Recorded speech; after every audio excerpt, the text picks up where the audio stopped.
Mga idol, saan kay nga mga bato diri o kung mutuo bagid mo og pressure, nara sa inyo kung mutuo mo kung dili na wa tayo mahimo, pero siguro kining pressure nga na diri sa Pilipinas, depende na lang sa inyong pagtuo kung tinuod bagid kay na magiuban nga mingon nga dili ko tinuod ang pressure, pero kay bulungan mo ni mga batua kay sa mga pulong-pulong sa mga tao dire nakuhaan na kuno ni sa treasure atong i-explore gani ning batuhan ni. Dako ni nga bato mga boss, pero yang marking mura og trumpa siya, pero dire skilid nara dire lahom nga gikalutan nila ni dire. Nga dire dayon. Kani daw kini. Dire nakuha ang deposit mga boss. Kuan ra pod salaysay ra pod ni sa mga tao pod.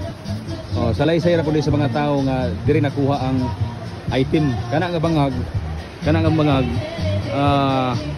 guwapo gid pagkakulit ang ilalom ana nga bato mga idol, guwapo gid pagkakulit tsada gid pagkakulit ang ilalom ana, gituyo gid sa tao ba, buti pa sabot man-made siya, man-made pero gibutangan lang siya og ano ba Santo Niño ba nao yung pagkakulit ana di lang kay nako maduulan kay bangag man ko ni dire, bangag dili kay ko makaduol kay bangag ako nang lilion ang sulod. No, may pagkakulit. Nya dako di siya nga bato. Chismis ra man nilagay. Nga diri nakuha ang item. Kun mo tuo mo sa treasure. Ako lang gi view sa inyo regarding ani kay ang chismis di ra ba ginamo gawas ang chismis kung dili sa Ginoo, di ba? Mo na grabe ni ang marking naa sa loyo. Mo ni ang marker sa loyo mga idol grabe pagka kani siya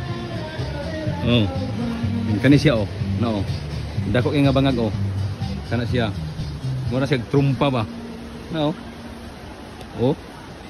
okay kung ikaw naa ka diri personal gid na diri maamis gid ka sa design sa bato, so kamo na lang magkuan igo mga idol kung tinuod bagid nga dunay treasure sa Pilipinas ba nga tinago ba sa mga Hapon o Amerikano ug uban pa.